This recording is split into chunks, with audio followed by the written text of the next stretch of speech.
అభివృద్ధి, ఆత్మగౌరవం ఒకదానితో ఒకటి ముడిపడిన అంశాలు. భారత ప్రధాని ఆత్మనిర్భర్ భారత్ అభియాన్ అన్న, వికసిత్ భారత్ 2047 అన్న, ఆంధ్రప్రదేశ్లోని కూటమి ప్రభుత్వం స్వర్ణాంధ్ర 2047 అన్న, వీటన్నిటి గమ్యం ఒక్కటే.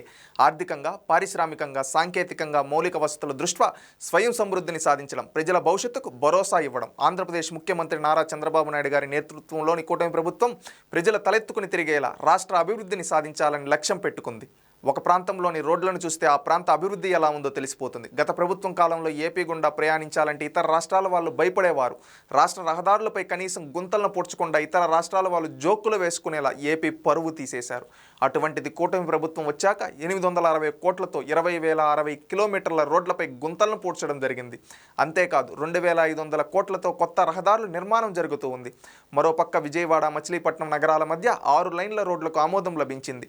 అలాగే ఒక రాష్ట్రానికి రాజధాని అనేది ఆత్మగౌరవ సంకేతం. అటువంటిది ఏపీ ప్రజలు 5 ఏళ్ల పాటు తమ రాజధాని ఏదో చెప్పుకోలేకుండా బతికారు.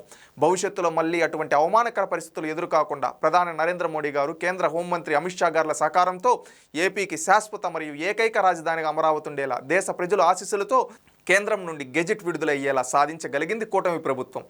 రాష్ట్రంలోని పారిశ్రామిక అభివృద్ధికి అనువైన వాతావరణం సృష్టించడానికి విశాఖపట్నం, అమరావతి, తిరుపతి నగరాల కేంద్రాలుగా 3 రీజియన్లను అభివృద్ధి చేసేందుకు నడుం కట్టింది కూటమి ప్రభుత్వం. పోర్టులను, ఫిషింగ్ హార్బర్లను, ఎయిర్పోర్టుల నిర్మాణాన్ని వేగవంతం చేసింది. జూలై నెలలో కార్యకలాపాలు ప్రారంభించేలా భోగాపురం విమానాశ్రయం శరవేగంగా నిర్మాణం జరుపుకుంటుంది. విశాఖ కేంద్రంగా ప్రత్యేక రైల్వే జోన్ కార్యకలాపాలు ప్రారంభించింది. అంతేకాదు కేంద్ర ప్రభుత్వం రాష్ట్రం 1 లక్ష కోట్ల విలువైన రైల్వే ప్రాజెక్టులను చేపట్టింది. ఇవన్నీ ఒక ఎత్తైతే సీఎం నారా చంద్రబాబు నాయుడు గారు, మంత్రి లోకేష్ గారు ఏపీకి ప్రపంచ ప్రఖ్యాత భారీ ప్రాజెక్టులను రికార్డు స్థాయిలో పెట్టుబడులను తీసుకొస్తున్నారు. స్పీడ్ ఆఫ్ డూయింగ్ బిజినెస్ నినాదంతో 2 ఏళ్లలో సుమారు 23 లక్షల కోట్ల పెట్టుబడులను సాధించి ఏపీ బ్రాండ్ను పునరుద్ధరించారు. 2025-26 సంవత్సరంలో భారతదేశానికి వచ్చిన పెట్టుబడులు 25.3% పెట్టుబడులు ఒక్క ఏపీకే రావడం ఒక రికార్డు. ఈ ఘనత సాధించినందుకు చంద్రబాబు గారికి బిజినెస్ రిఫార్మర్ అవార్డునిచ్చారు. అలాగే 175 నియోజకవర్గాల్లో ఎంఎస్ఎంఈ పార్కులు నెలకొల్పుతూ 1 ఫ్యామిలీ 1 ఎంటర్‌ప్రెన్యూర్ ఫార్ములాతో యువతను, మహిళలను పారిశ్రామికవేత్తలుగా తయారు చేయడానికి కృషి చేస్తుంది కూటమి ప్రభుత్వం. విశాఖ ఐటీ హబ్గా, డేటా హబ్గా రూపుదిద్దుకుంటుంది. ఇప్పటికే అక్కడ 1,35,000 కోట్లతో గూగుల్ ఏఐ డేటా సెంటర్ ఏర్పాటవుతుంది. రాజధాని అమరావతి క్వాంటమ్ వ్యాలీగా అవతరిస్తుంది. ఇప్పటికే అక్కడ క్వాంటమ్ రెఫరెన్స్ ఫెసిలిటీ సెంటర్ ప్రారంభమైంది.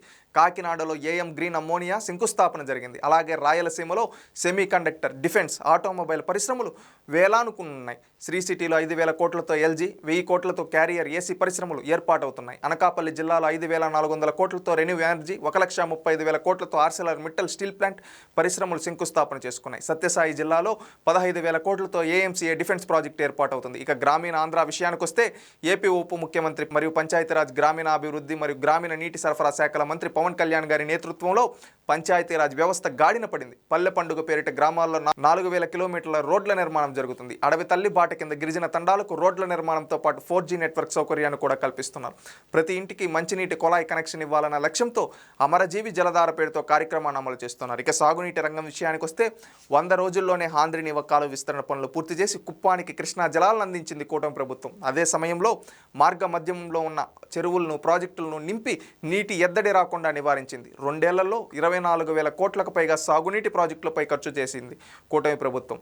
శరవేగంగా పోలవరం నిర్మాణం జరుగుతూ ఉంది. ఇప్పటికే డయాఫ్రమ్ వాల్ పూర్తయింది. పోలవరం నిర్వాసితులకు 2,000 కోట్ల పరిహారం ఇచ్చింది కూటమి ప్రభుత్వం. వెలుగొండ ప్రాజెక్టు, నేరడి బ్యారేజు, చింతలపూడి ఎత్తిపోతల ప్రాజెక్టు నిర్మాణం వేగవంతంగా జరుగుతుంది. అంతేకాదు మళ్లీ సాగునీటి సంఘాలను పునరుద్ధరించి 6,047 సాగునీటి సంఘాలకు ఎన్నికలు నిర్వహించింది కూటమి ప్రభుత్వం. ఇలా రాష్ట్రాన్ని అన్ని విధాలుగా అభివృద్ధి పదంలో నడిపిస్తూ సంపద సృష్టికి బాటలు వేస్తూ ఉంది కూటమి ప్రభుత్వం.